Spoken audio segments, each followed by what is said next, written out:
dizer para vocês que aqui é uma troca de experiência, né? Nós estamos na área de saúde trabalhadora aí há bastante tempo, só que a gente sempre está aprendendo, sempre, né?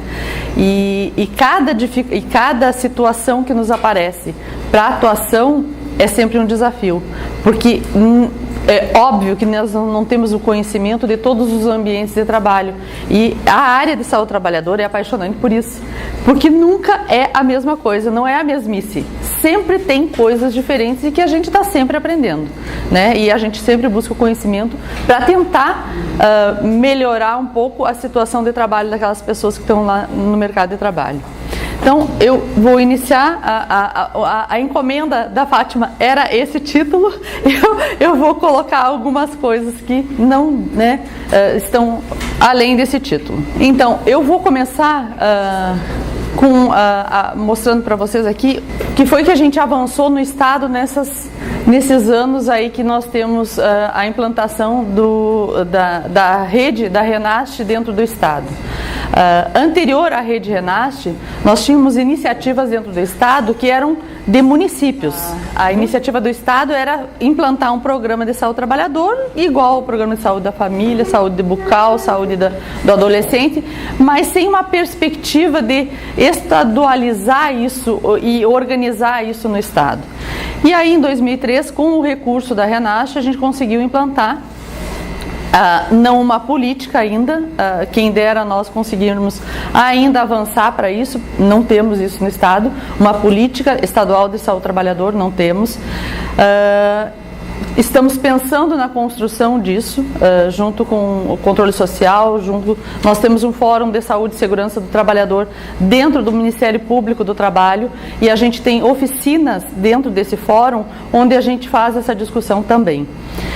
Bom, quais são os avanços que a gente vê aí nessa caminhada? Pactuação das ações dentro da vigilância sanitária. O Centro de Referência Estadual de Saúde Trabalhadora, ele está dentro da vigilância sanitária do Estado. E não é à toa que está ali. A gente, antes de instituir dentro da vigilância sanitária, a gente buscou no Brasil todo como que estavam acontecendo as ações. E aí a gente via muita fragilidade na questão de modificação do ambiente de trabalho. Olha, a gente está na atenção básica. Não, aqui a gente está na vigilância em saúde. Tá, e como que faz essa modificação do ambiente de trabalho quando a gente verifica que tem alguma situação para modificar? E aí, então, a nossa batalha foi instituir isso dentro da vigilância sanitária. Tivemos várias dificuldades com isso, mas aí eu aponto depois. Trabalho coordenado, como é que a gente faz isso? É um trabalho coordenado através de grupos de trabalho. Nós temos 6 Cerestes regionais e o estadual, e todo o desenvolvimento das ações, que são ações de caráter nacional e que a gente desenvolve no Estado, essas ações são coordenadas através de GTs. O que é esse GT? O GT é formado por nós, coordenação estadual, os trabalhadores dos Cerestes que vão executar essa ação, não é o coordenador do Cereste, mas é o trabalhador que vai executar essa ação que a gente vai pactuar nesse grupo. E agora, a partir das próximas reuniões, o controle social também vai estar inserido. Porque nós tivemos uma série de dificuldades de trabalhos para a inclusão do controle social, não por nossa conta, mas por conta da organização do controle social de se inserir nesses grupos de trabalho, e a partir então das próximas reuniões eles vão começar a trabalhar isso conosco nesses grupos GTs. O que são esses grupos GTs? A gente estipula metas de trabalho conjunto e que vão ser executados da mesma forma em todo o Estado. Postos de combustível, agroindústria, a questão do amianto, a questão da construção civil e do SINAM. Temos também a questão das radiações ionizantes, que é o controle ocupacional das radiações ionizantes do Estado, que daí é só o Estado que assumiu essa ação. Nós fazemos essa ação no Estado todo. Blumenau, Joinville, Chapecó, Criciúma, Lages e Florianópolis. Outra situação que a gente viu como fundamental é que os técnicos dos Serestes, eles são habilitados para trabalhar saúde do trabalhador na região. A gente fornece uma credencial para eles atuarem como autoridade sanitária. Competência regional. E aí vocês podem me perguntar, tá, mas vocês não tem regional de saúde? Temos regional de saúde. Esse trabalho é parceria. Se tem regional de saúde que consegue acompanhar a situação de inspeção dentro daquele território, eles vão estar inseridos juntos. Senão o Sereste tem habilitação para fazer isso. Pode perguntar. Esse grupo de trabalho vai gerar uma demanda de fiscalização que vocês vão... Não só fiscalização, as ações que vão ser trabalhadas. O sindicato não foi inserido nesse grupo? Lá a gente tem planejamento anual. Todo o planejamento, a gente... como é que funciona o nosso planejamento anual? Todas as CISTs das regiões, mais a CIST estadual, Ministério Público do Trabalho participa e nós. Nessas reuniões de planejamento, a gente coloca todas as ações que a gente fez e que pretende fazer para o ano seguinte. Aí é que a gente inseria o pessoal do controle social. Acontece que foram em 1, 2 reuniões e não foram mais. Então, o que a gente está vendo agora, junto com a CIST estadual? Que a pessoa que vai representar a CIST estadual ou os sindicatos nesses grupos GTs já tem que ser uma pessoa que é direcionada à área. A área, por exemplo, do agrotóxico. Quem é que vai? Tem que ser o sindicato dos trabalhadores rurais ou, né? Posso ter combustíveis, tem que ser o pessoal que trabalha, representa os trabalhadores dessa área, para que a discussão seja mais efetiva. Mas pode perguntar. Eles foram convidados e não compareceram? Não compareceram. Uma vez só foram. Depois não foram mais. Então, essas reuniões acontecem mensalmente. Todo mês a gente tem essa reunião lá em Florianópolis. Cada um tem que ir lá fazer um fórum. Já estamos pensando nisso. Bom, então, os técnicos do Celeste têm essa credencial, eles atuam regionalmente. Como é que funciona o processo administrativo? Dentro da vigilância sanitária existe o processo administrativo. Não adianta eles terem essa credencial, fazerem uma ação no estabelecimento e não ter a cobrança correta para que aquilo seja efetivamente executado pelo estabelecimento. Então, toda a ação que eles fizerem através dos documentos da vigilância sanitária, os autos de infração e intimação, são todos estaduais. Eles fazem isso e quem julga daí é nós no Estado. Eles não têm instância julgadora, quem julga somos nós. Lá no Estado nós temos uma instância julgadora. Para que isso possa ocorrer. Autonomia e credibilidade das ações, então, perante as empresas que são fiscalizadas. Então, o que acontece com essa situação? Isso tudo é uma sequência, né? Ontem eu falava que nós sempre tivemos um contato muito bom com o Ministério Público do Trabalho lá de Santa Catarina. Então, tinha ações que a gente combinava dentro do Fórum de Saúde e Segurança e que era demandada para nós. Nós combinávamos, olha, a gente precisa ir a tal estabelecimento, vamos fazer essa parceria, o Ministério Público encaminhava essa demanda para nós. O que acontecia? Esse documento que eu tinha do Ministério Público, nós nunca utilizamos. A gente não utiliza, a gente tem como carta na manga.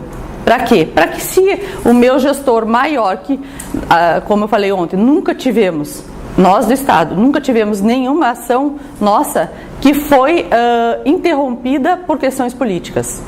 Tínhamos sim discussões com a gestão, olha, mas por que estão fazendo isso? Não, com a explicação técnica, nunca tivemos uma interferência política na ação nossa. Não sei se por conta que estamos na vigilância sanitária, não sei se a gestão sempre apoiou essa ação, mas enfim, nunca tivemos esse problema. Mas sempre temos então o plano A, B, C e D. O B era a questão do Ministério Público. Com o controle ocupacional, então, que eu falei também das radiações ionizantes, é uma questão que o único Estado brasileiro que faz isso somos nós.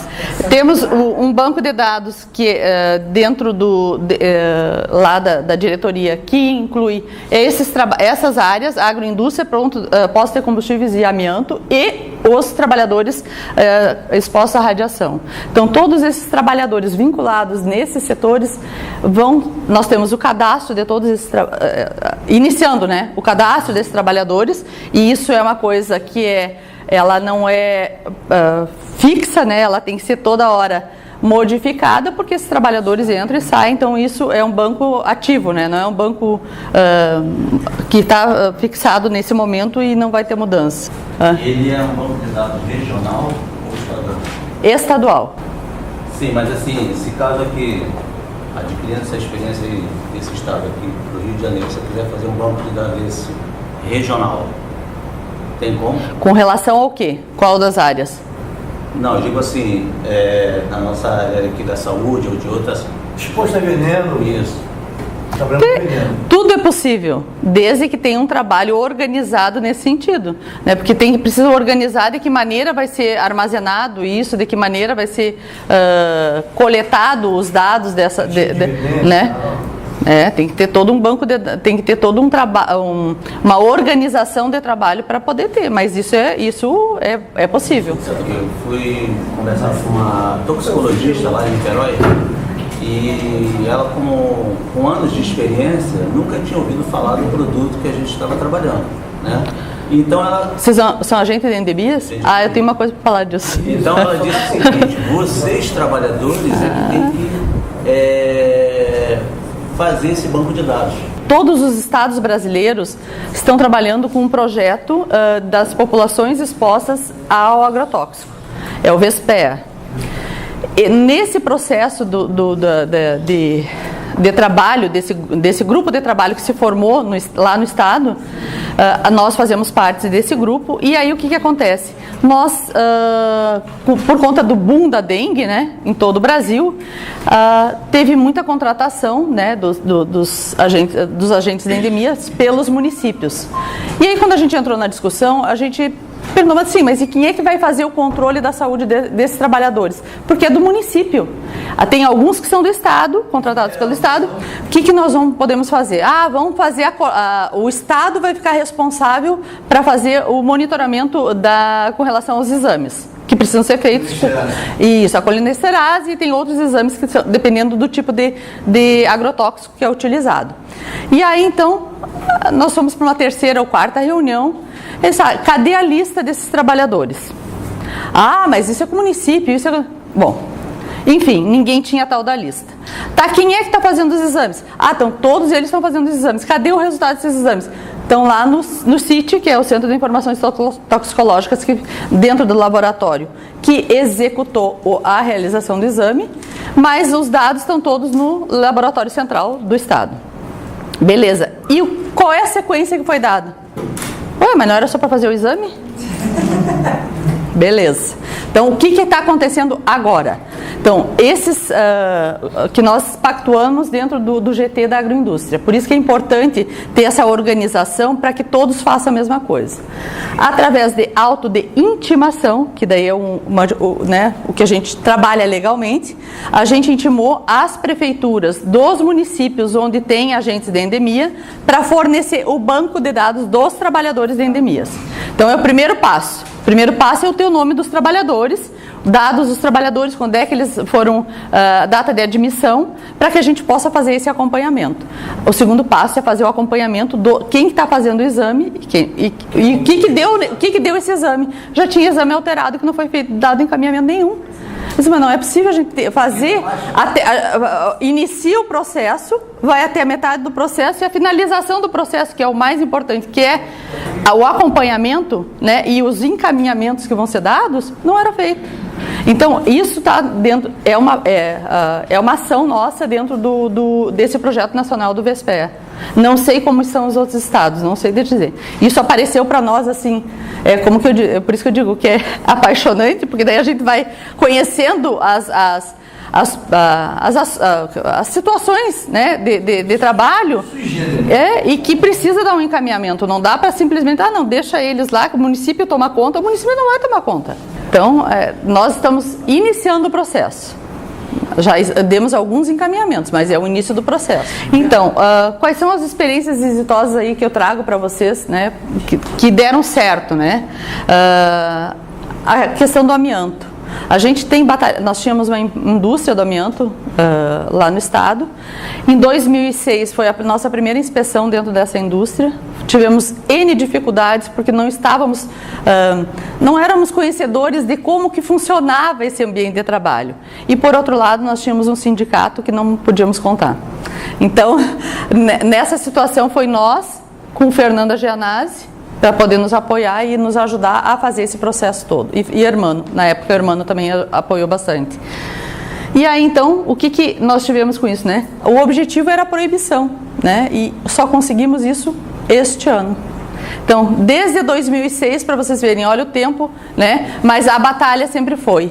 E aí, o ano passado, nós tivemos várias audiências públicas também, onde os trabalhadores iam de ônibus financiados pela indústria, né? Com faixas a favor, pró-amianto, né? E aí, então, isso tudo teve um caminho dentro do Estado que foi comer pelas beiradas. E aí isso literalmente a gente discutiu dentro de uma reunião do Fórum de Saúde e Segurança lá dentro do Ministério Público com algumas pessoas que estavam envolvidas nessa questão do amianto. Então essa questão do amianto teve diversos órgãos, né? O Ministério Público do Trabalho foi fundamental, lógico, né? Mas a organização das ações se deu com algumas pessoas que estavam no fórum e que organizaram a ação para ocorrer no estado todo. E aí como é que a gente fez? Audiências regionais. Às vezes tinha a presença do Ministério Público, às vezes não tinha, e onde nós, Vigilância Sanitária, expunhamos lá para eles, para os comerciantes daí, de produtos contendo amianto, e a gente expunha para eles o que seria cobrado a partir daquela data. Olha, temos essa legislação, temos essas dificuldades, temos essas doenças, temos esses países que já aboliram o amianto, temos várias outras possibilidades de trabalhar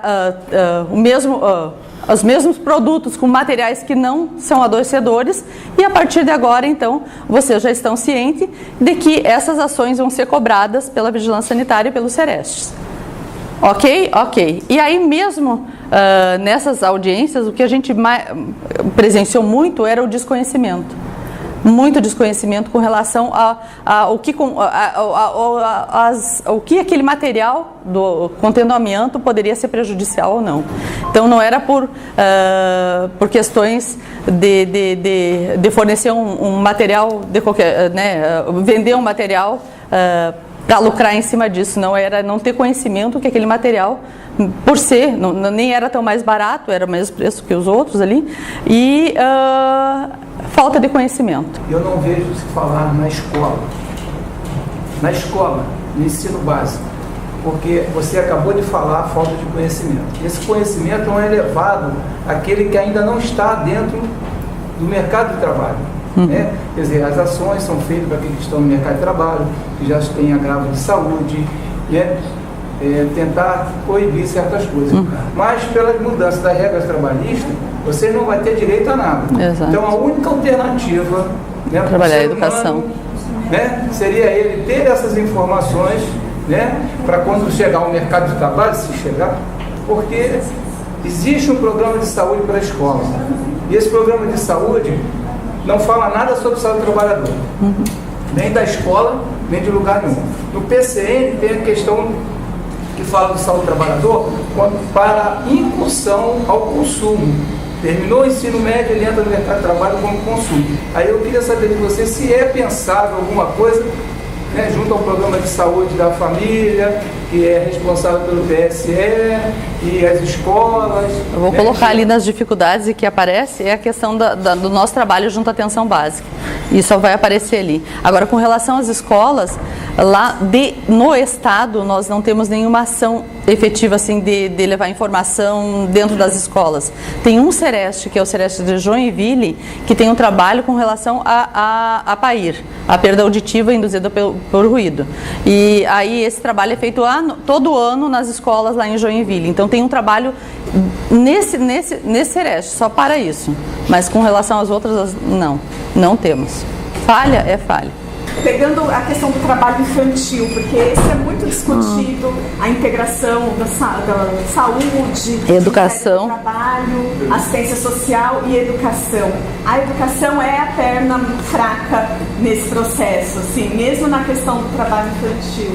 Né, todas as ações intersetoriais que são discutidas e do papel do professor, e daí a gente tem que discutir o trabalho do professor, né, a condição que ele tem de trabalho, e que na discussão do programa de erradicação do trabalho infantil se coloca também ao professor, assim como na saúde ou agente comunitário de saúde, o papel de identificar essas crianças, esses adolescentes que estão em situação irregular de trabalho. Isso não é fácil. Lá no estado a gente conseguiu, em São Paulo, articular assistência social, trabalho, saúde, justiça, a educação não. Seguindo aqui, outra situação que a gente enfrentou, e aí é bem recente, foi ano passado, a questão de uma situação de brucelose. Então, e aí a gente vê como que a gente é frágil. Porque assim, mesmo com os pares que são da saúde, como a gente é frágil nos encaminhamentos do que tem que ser feito com relação a um acontecimento desse. Tá, a agricultura junto à saúde, junto com os vários setores da saúde e laboratório central, e várias pessoas numa mesa verificando uma situação onde nós tivemos uma empresa ali com mais de 13 CNPJs, onde nós tivemos casos de brucelose nos animais. O que é feito quando tem isso, quando acontece isso? Abate os animais, né? E vai abatendo os animais, estão abatendo até hoje. Eu coloquei ali que estavam 73 e eu já tenho mais de 120 abatidos até hoje. Então isso foi o ano passado. Então isso a agricultura acompanha, né? Para que isso ocorra dentro da fazenda lá, do estabelecimento. O que aconteceu na situação?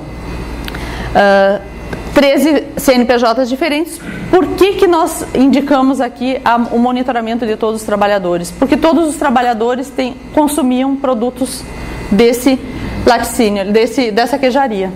Então, se estavam consumindo, né, não poderia ser monitorado só os trabalhadores lá que trabalhavam diretamente com os animais na fazenda.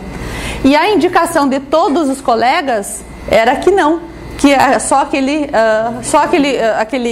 grupo de trabalhadores que trabalhavam diretamente com os animais tinham que ser monitorados. Por isso, fundamental ser o trabalhador estar junto nessa discussão, porque com a nossa discussão a gente conseguiu monitorar os 350 trabalhadores. E isso vem ocorrendo. Aí tem todo um protocolo dentro da vigilância epidemiológica do tempo que precisa ser monitorado, quantos exames têm que ser repetidos. E isso aconteceu de uma forma bem efetiva lá. O que a gente observou, né? A gente fez a inspeção, verificou toda a documentação da empresa, de todos os trabalhadores da empresa. Foi fechada a queijaria, né, pela agricultura e pela vigilância sanitária, foi interditado os produtos. Todos os 350 foram monitorados, estão sendo monitorados ainda. 8 trabalhadores positivaram para brucelose. O que é o nosso papel? Abre comunicação de acidente de trabalho e monitora, faz o acompanhamento do tratamento desses trabalhadores, que é o que está acontecendo. Os 8 trabalhadores que positivaram, abriu o CICAT, e aí eles estão sendo monitorados por um médico que é do Sistema Único de Saúde, que é o único que tinha. O cara é contaminado, obviamente vai aposentar o cara. Não aposenta. Não. A CAT, ela para garantir aqui a situação de que isso ocorreu no ambiente de trabalho e que, na realidade, nenhum teve afastamento, porque eles iniciam o tratamento, né? Continua trabalhando. Pode propagar nos outros. Não. Então, tudo isso tem acompanhamento de um médico especialista que faz toda... Do SUS. A medicação para esse tipo de situação é uma medicação que só tem em hospital e só pode ser fornecida dentro do hospital. Foram detectados 8 trabalhadores que positivaram, isso durante o trabalho de vocês? Foi feito exames nos 350 e identificado 8 que positivaram. Então aí eu estou entendendo que a empresa não tinha emitido o CAT. Não fez, a empresa não. A empresa depois vocês conseguiram que essa empresa fosse emitir. Na realidade a gente intimou a empresa para emitir as CATs, porque eu já tinha o resultado do exame, com o resultado do exame desse trabalhador, tem o nome, CNPJ, CPF do trabalhador, eu solicitei em documento oficial para que isso fosse feito. ela é obrigada a fazer isso, né? Ela é obrigada, só que não faz. Não faz. E o que a gente faz? A gente, com a parte legalista da vigilância sanitária, a gente solicita para que seja feito. Bom, então, com relação a essa situação, então a gente ainda está trabalhando ainda as questões dessa empresa aí, mesmo a queijaria estando fechada. Outra situação que a gente vê como exitoso é a questão dos CERESTs regionais serem, então, credenciados para atuar regionalmente, né? E desde 2006, esse curso que a gente faz de VISAT para técnicos de vigilância sanitária, ele acontece. Teve momentos que aconteceu os primeiros cursos foram regionais e era vigilância sanitária e membros do controle social junto, nesse mesmo curso, com as mesmas metodologias, com a mesma discussão. Depois disso, a gente passou um tempo fazendo só para a vigilância sanitária e tem uns 3, 4 anos que a gente faz anualmente, a gente oferece esse curso também para o controle social. Tivemos um ano passado que foi junto também, vigilância sanitária, técnicos de vigilância sanitária e membros do controle social. Nesse curso, então, é um curso de 40 horas, onde tem teoria e prática, muita prática, bastante prática. A gente vai até os locais de trabalho para ensinar na prática o que a gente precisa olhar. E aí, o que a gente tenta plantar dentro da vigilância sanitária de todos esses municípios, porque daí são só técnicos dos municípios, das vigilâncias dos municípios. Isso. E aí, o que a gente tenta plantar é uma semente ali de que, além do produto, além das questões sanitárias, existe saúde do trabalhador. Então, ampliar os horizontes nesse sentido. Então, o curso é para isso. Não é para especializar ninguém em atuar em saúde do trabalhador numa agroindústria, não. É abrir os horizontes para que também enxerguem isso como uma situação que tem que ser verificada e tem que ser trabalhada. Projeto de vigilância dos postos de combustíveis, daí que a gente iniciou esse processo lá em 2008. Fizemos a capacitação junto com o Grupo Nacional das questões que seriam trabalhadas nacionalmente. A partir dali a gente criou um grupo de trabalho e aí, da mesma forma que a gente trabalhou lá as questões de VISAT do modo geral, a gente fez um curso específico para a saúde do trabalhador de postos de combustíveis, porque a gente aplicou aí um roteiro que foi pactuado nacionalmente em 620 postos de combustível. Teve a capacitação de mais de 300 técnicos ali que estavam habilitados em mais ou menos 110 municípios. Esse cadastramento nós temos dentro de um banco de dados. Esse banco de dados ele tem mais aproximadamente 5 mil trabalhadores cadastrados. Por que é importante, né? Para que a gente possa fazer o acompanhamento disso futuramente. Porque hoje nós estamos inseridos nisso. E isso tudo é um trabalho, né, para daqui para o futuro. E uma das dificuldades, depois eu vou mostrar para vocês, que é com relação ao amianto. Projeto de lei, nós temos um projeto de lei que fizemos 2 ou 3 campanhas lá, estaduais, com relação ao abastecimento até automático. Também puxada pelo Estado, em parceria com os sindicatos. E essas campanhas, elas vislumbraram aí um projeto de lei dentro da Assembleia que proíbe o abastecimento além do automático. Não temos a regulamentação desse projeto ainda, precisamos fazer, porque tem que regulamentar quem vai cobrar essas ações, e isso está em processo ainda. As autuações e acordos coletivos para adequação daquilo que a gente estava encontrando de irregular, tanto em reuniões públicas, como junto com os sindicatos, junto com os proprietários de postos, pactuando ali com eles o que eles precisariam mudar e o tempo que precisariam para fazer essas mudanças. Hoje nós temos uma nova legislação aí, né, que já está em vigor, que é o anexo 2 da NR9, com relação a postos de combustíveis, que veio também para nos ajudar bastante, porque tinha questões que a gente não podia cobrar, não tinha legislação para cobrar. Hoje nós temos, com relação não, em todo o Brasil, nacional. A lavação do uniforme, a utilização das flanelas, que era uma luta nossa ali, hoje é proibido. Então tem várias situações aí que melhoraram com relação à nova legislação. O que são então nossos desafios aí, as dificuldades? Eu coloquei do ano de 2016, mas esqueçam lá, isso aqui já vem de tempo. Mudanças na gestão aí, quebrando a continuidade dos trabalhos. Isso é um problema muito sério dentro do Sistema Único, que a gente vê, capacita, por isso que é uma eterna capacitação, mesmo com funcionários efetivos. As nossas capacitações só acontecem para quem é efetivo dentro do Sistema Único. E mesmo assim a gente tem a quebra da continuidade dos trabalhos, porque muda, vai para outro setor, vai para outro departamento, e aí isso se perde. Então a capacitação é uma contínua. Serestes regionais que participam dos grupos GTs e que não executam os trabalhos que é acordado, e isso daí a gente viu uma maneira diferente de cobrar agora através da pactuação da vigilância sanitária. Agora, o que é pactuado dentro dos grupos GTs não são metas numéricas, são metas de ações.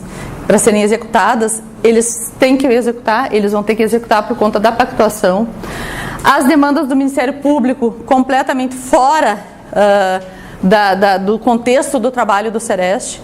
E aí, há 2, 3 semanas atrás, a gente convidou o procurador-chefe do Ministério Público do Trabalho de Santa Catarina para uma reunião, onde a gente expôs a ele várias situações que a gente precisaria adequar com relação a não só as demandas, mas essa parceria conjunta.